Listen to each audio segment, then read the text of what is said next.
दोस्तों, काफी सारे लोग टॉप और बॉटम को सही तरह से कैच नहीं कर पाते।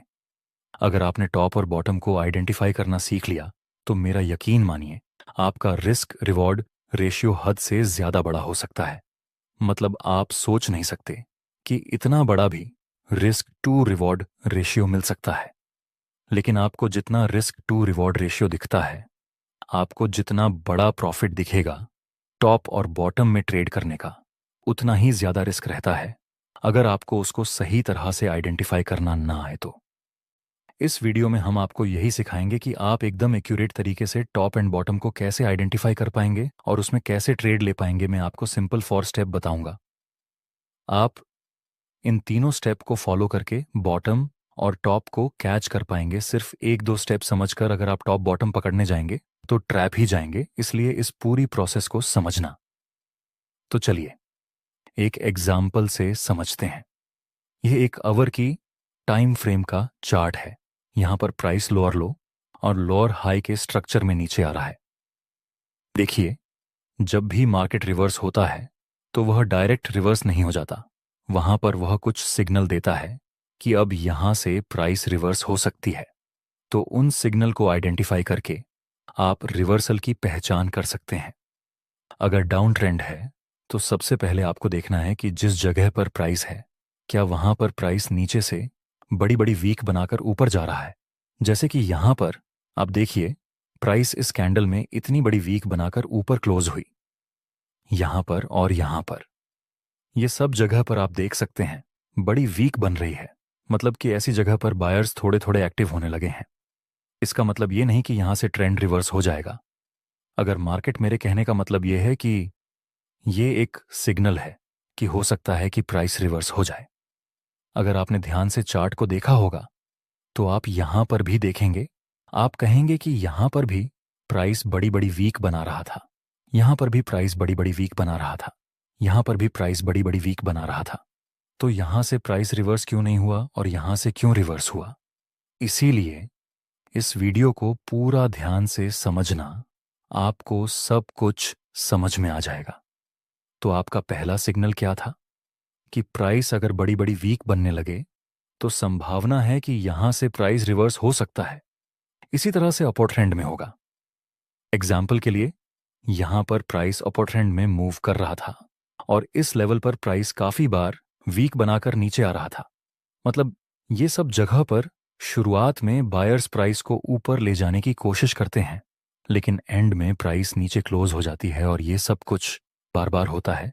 तो यह एक सिग्नल है कि यहां से प्राइस रिवर्स हो सकता है।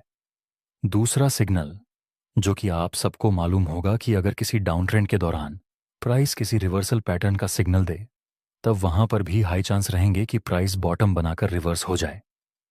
एग्जाम्पल के लिए, यहां पर यह डाउन ट्रेंड था और नीचे हमें एक डबल बॉटम की फॉर्मेशन मिली और उसके बाद प्राइस रिवर्स हो गया और यहां पर प्राइस अपर ट्रेंड में मूव कर रहा था, जहां पर हमें ट्रिपल टॉप की फॉर्मेशन मिली, जिसके बाद प्राइस रिवर्स हुआ।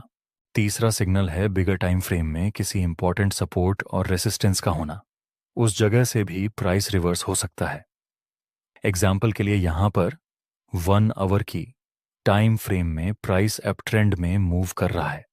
इसी समय अगर हम 4 आवर की टाइम फ्रेम में चेक करें तो जहां पर प्राइस मूव कर रहा है उसके नजदीक ही एक इंपॉर्टेंट रेसिस्टेंस है।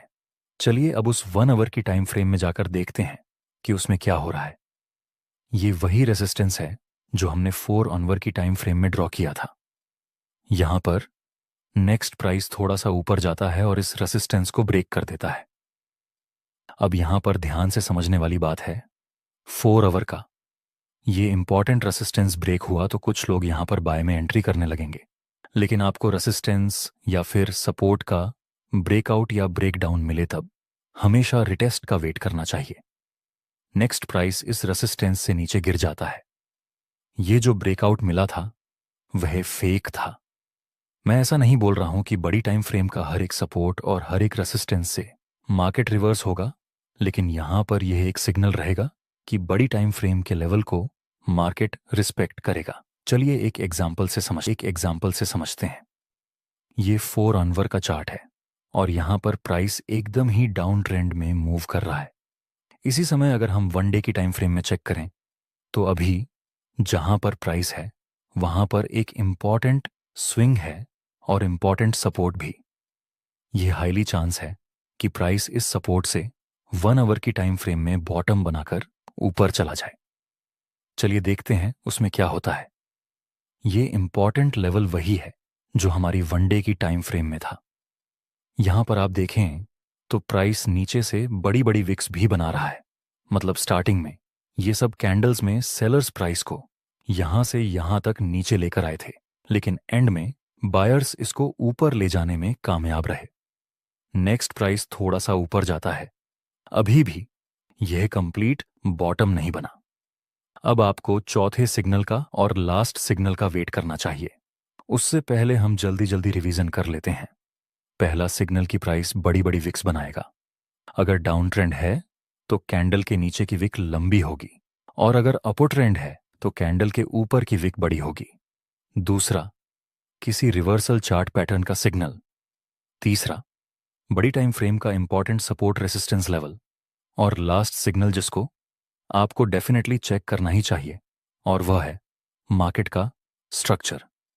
यहां पर देखिए, प्राइस अभी लोअर लो और लोअर हाई के स्ट्रक्चर में नीचे आ रहा है, मतलब डाउन ट्रेंड। हमारे लिए यह रीसेंट स्विंग इंपॉर्टेंट है। अगर यह रीसेंट स्विंग ऊपर की तरफ ब्रेक होगा तभी हम बोलेंगे कि मार्केट का स्ट्रक्चर बुलिश हुआ। यहां हमें विक बनने वाली कैंडल्स मिले, या फिर चार्ट पैटर्न मिले, या फिर इंपॉर्टेंट बिगर टाइम फ्रेम का सपोर्ट लेवल। हम तीनों को तभी इंपॉर्टेंस देंगे जब मार्केट का स्ट्रक्चर बदल जाए, तभी हम इसको एक परफेक्ट बॉटम कहेंगे। नेक्स्ट प्राइस ऊपर जाता है और इस रीसेंट स्विंग को ऊपर की तरफ ब्रेक कर देता है। अब आप देखिए, यहां पर प्राइस बड़ी बड़ी विक्स भी बना रहा था, पहला सिग्नल। दूसरा, यहां पर आप ध्यान से देखें तो एक डबल बॉटम की फॉर्मेशन भी हुई है। तीसरा, नीचे बड़ी टाइम फ्रेम का लेवल भी है। चौथा, मार्केट का स्ट्रक्चर भी अब बदल चुका है, तो ये हमारे लिए एक परफेक्ट बॉटम है। तो क्या आप यहां पर बाय में एंट्री कर सकते हैं? नहीं, आप अभी यहां पर बाय में एंट्री नहीं कर सकते। आपको रिटेस्ट का वेट करना चाहिए, क्योंकि बॉटम और टॉप को पकड़ने में सबसे ज्यादा स्टॉप लॉस हिट होते हैं और उसमें काफी सारे लोग ट्रैप होते हैं। इसीलिए हमेशा जब आप बॉटम और टॉप पर ट्रेडिंग करें तब रिटेस्ट का वेट करना जरूरी है। नेक्स्ट, प्राइस नीचे गिरता है। अगर आपने यहां बाय किया होता तो क्या आप इतनी बड़ी सेलिंग साइड की मूव या फिर इतना बड़ा स्टॉप लॉस हैंडल कर पाते? डेफिनेटली नहीं। इसलिए हमेशा रिटेस्ट का वेट करना जरूरी है। नेक्स्ट प्राइस ऊपर जाता है और इस हाई को ऊपर की तरफ ब्रेक कर दिया है। अब हमारे पास यह एक परफेक्ट अप ट्रेंड है। नेक्स्ट प्राइस नीचे आता है और एक डोजी और कंफर्मेशन कैंडल का सिग्नल देता है। अब आप यहां पर बाय कर सकते हैं। स्टॉप लॉस यहां पर रखेंगे और प्रॉफिट टारगेट को ट्रेल कर सकते हैं। इसमें आपका रिस्क टू रिवॉर्ड रेशियो बहुत ही ज्यादा रहेगा, लेकिन तभी जब आप प्रॉफिट को ट्रेल करें। इसलिए इस मूव के बीच में आप यह कहीं पर 50% प्रॉफिट बुक कर सकते हैं और बाकी के प्रॉफिट को आप ट्रेल कर सकते हैं। दोस्तों, आप ये चारों सिग्नल का उसे करके perfect top and bottom catch कर पाएंगे, लेकिन है जल्द जल्दी काम करेंगे तो लॉस होगा। इसलिए ये चार सिर्फ सिग्नल नहीं है, ये कंप्लीट प्रोसेस है। पहले मार्केट को इस प्रोसेस कंप्लीट करने दो, उसके बाद ही ट्रेड लेना। अगर आपको ये वीडियो अच्छा लगा हो तो एक लाइक जरूर कर देना